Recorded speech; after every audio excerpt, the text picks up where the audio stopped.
The New York Jets, one of the laughingstocks of the NFL, a team that has not been to or won a playoff game in 16 years.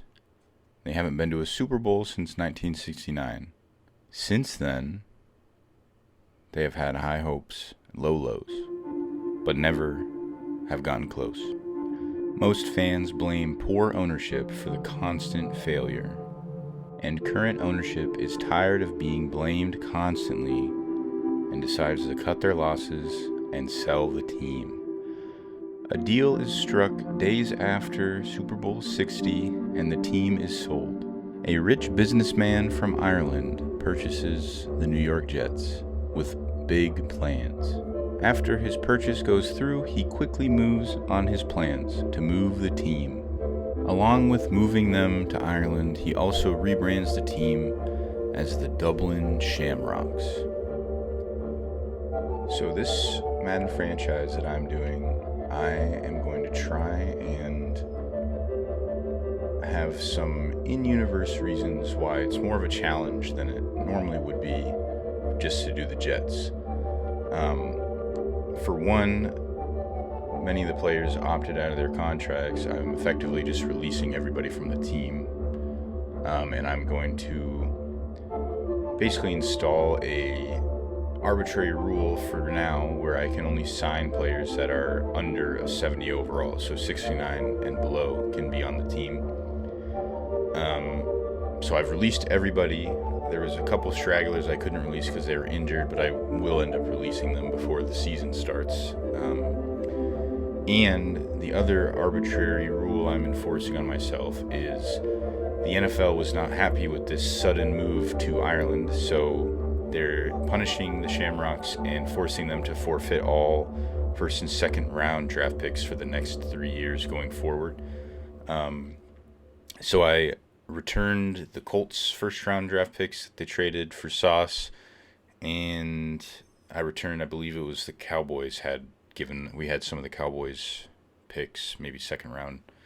I returned those, and then I did a random wheel spin of all the other NFL teams for each of my first and second round picks that I had that were the Jets, and I distributed them. So the Browns got our first round pick this year, the number 2 overall pick, and the Falcons got our second round pick this year. Next year, the Bears got our first rounder, and the Packers got our second. And then 3 years out, the Browns once again got our first round pick, very lucky for them, and the Vikings got our second round pick. Welcome to the first free agency for the Shamrocks franchise.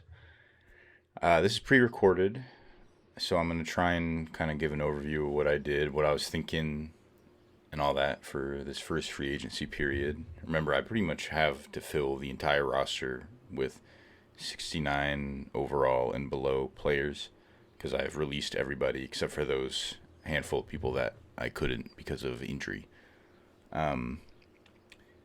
So I wanted to try and get players that not only were just low overall, but maybe were trying to find their one more shot at redemption, or players that were good for a year or two and then they kind of fell off, or players that got injured and never really had a chance again. So I ended up putting bids on players like Marcus Mariota, who probably would love to get another shot at having a starting role. Trey Lance is another player I ended up picking up because he's one of those project guys that everyone in the NFL seems to think either could be one of the best quarterbacks or would kind of be a bust. All right, going through our positions going into the draft. We've signed Marcus Mariota, Trey Lance, and Bryce Perkins to be our 3 quarterbacks to begin, with the draft still upcoming. At running back, I just tried to grab a variety of different types of running backs. At receiver, I grabbed Javon Baker because he was kind of highly touted coming into the Patriots. Didn't work out. Got traded to the Saints. Chase Claypool because he had seemingly nowhere to go but up in his first year or two with the Steelers, and then he kind of fell off. We brought in Equanimous St. Brown, Amon-Ra's brother, hoping that he can maybe play kind of like his brother does at some point. Jalen Darton and some other receivers to fill out the roster. And I won't lie, for a lot of the offensive line, defensive line, and just defense in general, I kind of just picked players based on age and like maybe one of their traits. Like I know for safeties, I would get them if they have high hit power. Corners, I tried to get a variety of like, this guy's fast, this guy's got good man coverage, this guy's got good zone coverage, good play rec, stuff like that.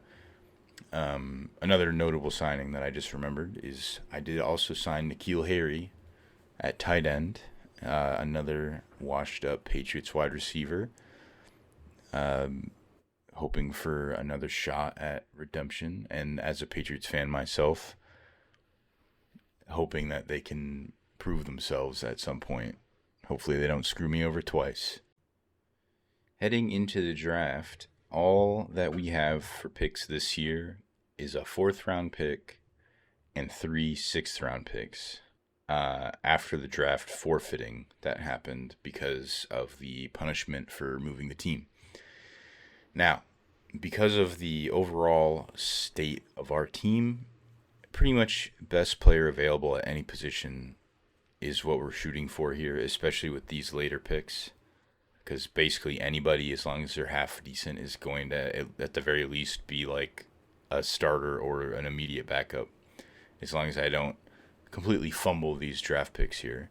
But I did know that while I like Marcus Mariota and Trey Lance, at the end of the day, I would like to have a young guy coming in that we can build around. So I knew that I was going to try and get quarterback, and because I started the league at the week of the Super Bowl, I didn't get to pick my scouts, and that is what was scouted by default. So I knew the quarterback landscape going in, and I figured I'd be able to pick up one of the handful of day 3 projected talents left, which is what I ended up doing, going with Devion Rodgers here. I had a hard time between him and this other quarterback that the Chiefs end up taking, and they were fairly similar in overall. I think the guy the Chiefs took had a more arm strength, but maybe less agility. Not that there is much here for Devion Rodgers, but this is our quarterback that we're going to try and develop behind Marcus Mariota going forward here. This next pick, my first 6th round pick, I had preemptively scouted the long snappers. There's only 3 of them, and that's how many scouting bonuses you get the week before. So I decided, you know what, I'm going to get this position out of the way. We want a good long snapper long term. And I happened to find one that was a round 1 talent. So I ended up drafting Rob Langford here in the 6th round, and he actually is the highest overall player on the entire team as of this draft pick, which I guess is a bad thing if our long snapper is the best player on the team. But he'll be around, hopefully, a long time. He's young. He's good. We shouldn't have any bad snaps on special teams when I imagine we will be kicking a lot of field goals as it is. With my next pick, after taking the kind of boring pick, but probably the smart pick with the good long snapper, I wanted to get some kind of skill position in an area where it would be important to have development and help. One of the first things I look for is if I see a player with abnormal height, like above 6'5", I'm going to look at them. So that's what drew me to this Nico Tafoya. And that's when I noticed that he also is the fastest remaining receiver and has the playmaker archetype. So he's going to be shifty at 6'6". That's an intriguing combination I've never played with before. So I pretty much pulled the trigger right away once I saw that. Now our final draft pick for this draft, I figured we needed a defensive player of some kind, and I once again feel somewhat confident in my ability to pick out a decent corner, even if I don't have them scouted, so that's where I went to first, naturally. Plus, I feel like if we have an okay corner, we might get a chance at some turnovers, because if we have one good pass rusher or something, we're probably still not going to get there. But I ended up liking Chauncey Golden here. I really liked the A injury because I hate defensive or just any key player that's not on the field.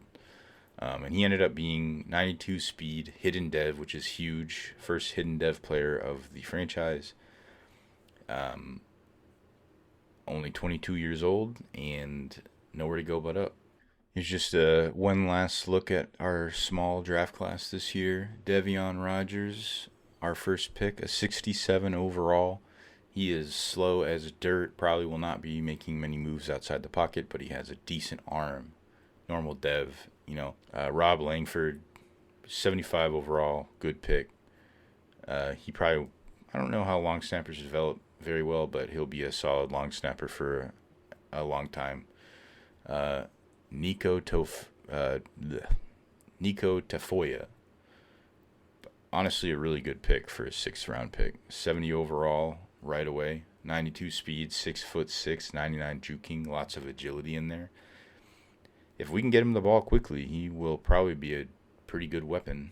And then Chauncey Golden, 66 overall is not amazing, but that's right on par with about the rest of our team. So he'll fit right in. I'll probably have him play slot just because that's probably where it'll put him. I think I have 2 corners on the team that are about 68, 69 overall. But I do want him to play over some of the other guys just because of the hidden dev trait.